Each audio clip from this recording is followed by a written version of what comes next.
So we've been talking to you about law of attraction for a very long time, haven't we?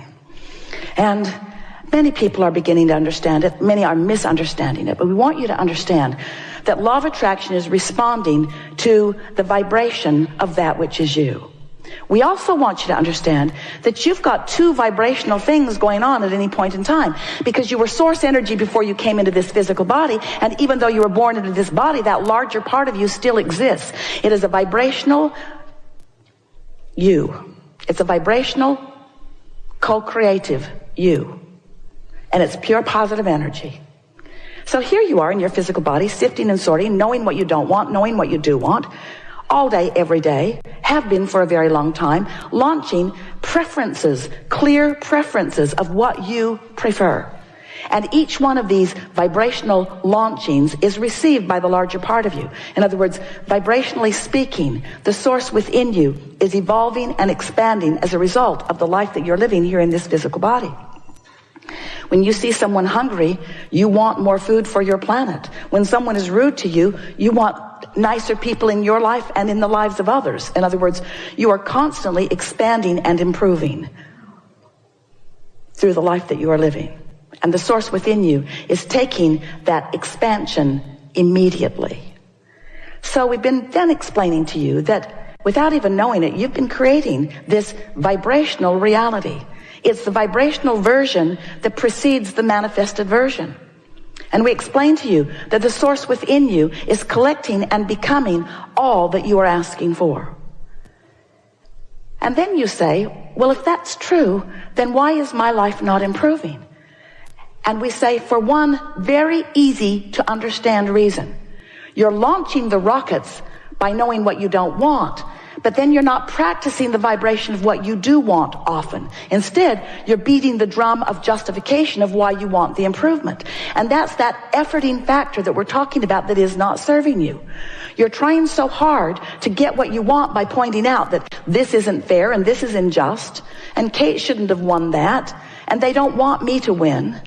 In other words, as you feel the unfairness and then you stand in the justification, because there's a part of you that knows, you innately understand that you are supposed to be winning. You are supposed to be feeling good. And when you're not, you understand that there's something wrong, and then you go about trying to explain why it's wrong and how long it's been wrong and what's really wrong about it and how others agree with you that it is wrong. So you continue to practice the vibration, a frequency that disallows what you want. So in order to help you bridge that gap between who you've become and who you're allowing yourself to be, we are offering a series of analogies. We wanted you first to understand that there is a vibrational version of you that you have access to, but you have to practice yourself into alignment with it. And on some subjects, that's easy for you to do because you've been practicing it, and on other subjects, it's more difficult for you to do. So then we began explaining to you, yes, there is the non-physical version of you, which you are contributing to constantly. This is just not the non-physical part of you that was before you were born that now you're trying to catch up with. This is the non-physical part of you that has been expanding and evolving as a result of the life that you're living here in this physical body. So this vibrational version, this vortex version of you exists. It is a reality that you have access to, but you've got to find the frequency. Just like you've got to broadcast and receive with your transmitting mechanisms. You can't set your radio dial on 101 AM and receive what's being broadcast on 97 FM. You have to be on the frequency that the broadcast is coming from.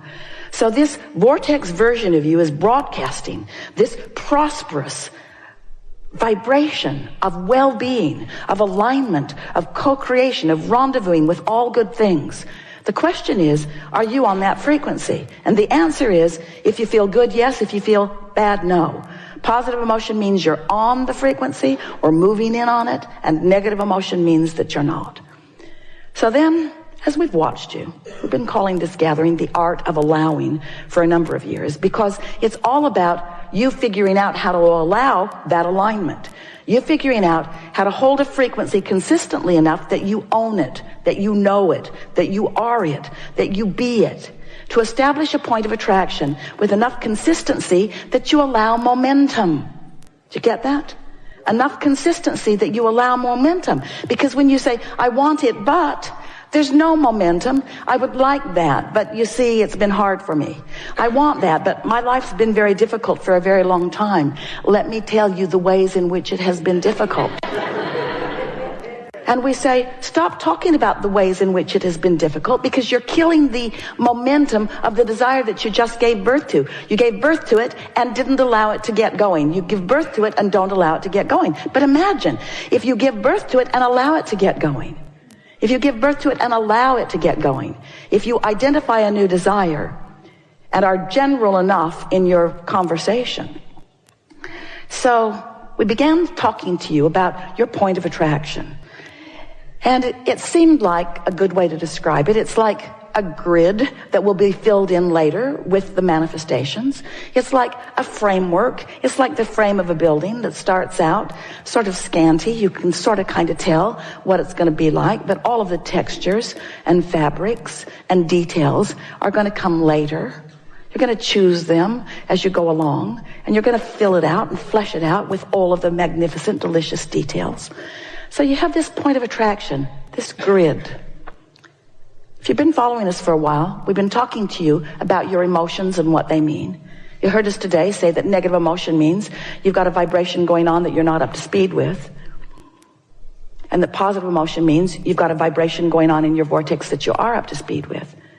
So today we want you to contemplate that these emotions, which go all the way from appreciation and love and ecstasy, passion, fulfillment, love, that feeling of invincibility, that feeling of eagerness for life, you know how that feels, all the way down to despair, to a feeling of fear, to a feeling of disempowerment, to a feeling that they don't want me to win, that feeling of having no control of your life. And of course, there's every imaginable emotional word or feeling in between all of that.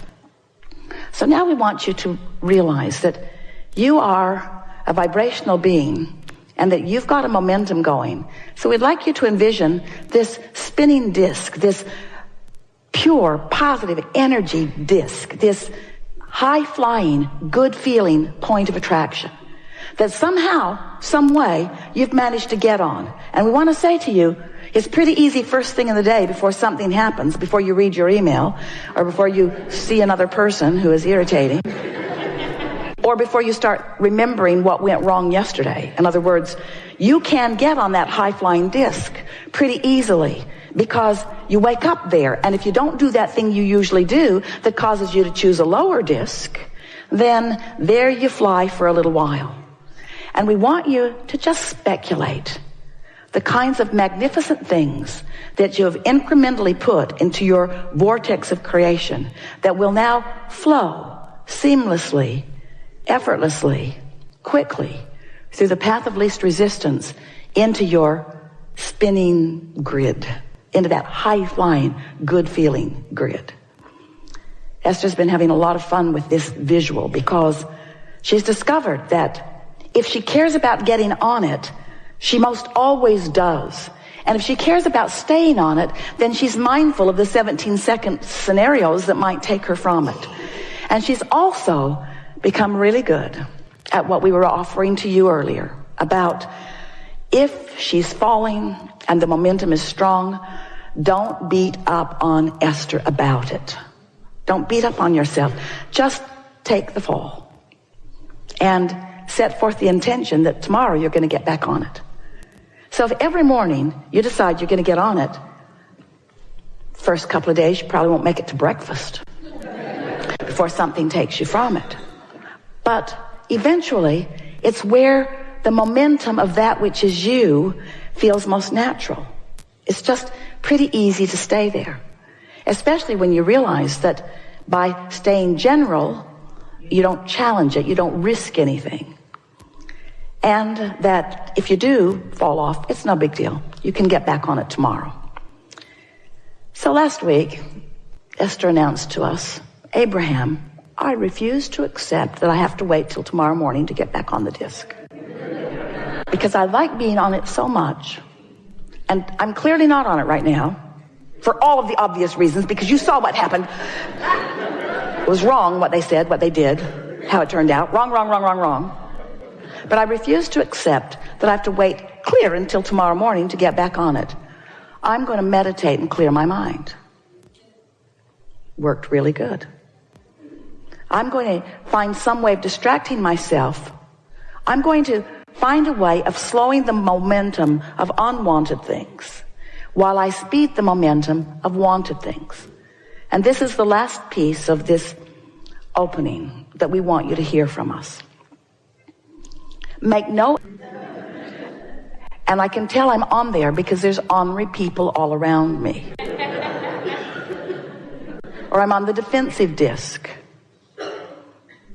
And your tendency, Esther's too, is to want to blame the other ornery people. Because if they weren't there with her and being ornery, she'd feel a lot better. But we want her and all of you to understand she met them there. She met them there. It's like going to the ornery meeting. Where's the ornery meeting? Where's the ornery meeting? I want to meet new ornery friends. Like to be flipped off by different people in traffic today than usual. So when you begin to accept that you chose the disc and that they just met you there, it sort of takes the sting out of what they're doing, what it feels like they're doing to you, especially when you begin to accept that you have the choice of what disc you're on. And today, we think you understand it more clearly than ever before. That you have a choice of what disc you get on. And the earlier you choose it, the better chance you have of choosing the one you mean to choose. And eventually, and we're talking about a matter of a few days and weeks, you're going to predominantly be there. And when you start hanging out in that high-flying, good-feeling vibration, and you not only have the benefit of feeling good and breathing more deeply and feeling that fantastic feeling of eagerness coursing through you, but you also then begin to realize the benefit of the wonderful ideas that are flowing to you and the really good timing you have and the rendezvousing with all kinds of wonderful things. And the evidence of your disc is all around you. No matter what disc it is, the evidence of it is all around you. Then you'll begin to understand the invincible you. You'll begin to understand that you are the creator of your own reality. You'll begin to understand you always have been and you always will be, but you'll begin to exercise more deliberate control. And you'll find yourself, this is the biggest benefit of all. You'll find yourself not spending all of that time, how much time you can spend, trying to explain something to somebody who's not on your disc. Have you ever been flying high and somebody else isn't and you're trying to explain to them? They don't get it, do they? So you just crawl right down on their disc with them so that they can understand it, and then, are you ever mad at them that you're down there on that disc with them?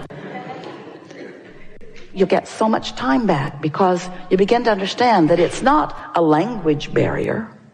It's not a cultural barrier. It's a vibrational barrier. Stop trying to explain stuff to people that they have no way of understanding. Instead, pick your disc, rendezvous with those that do understand, and have a really good time.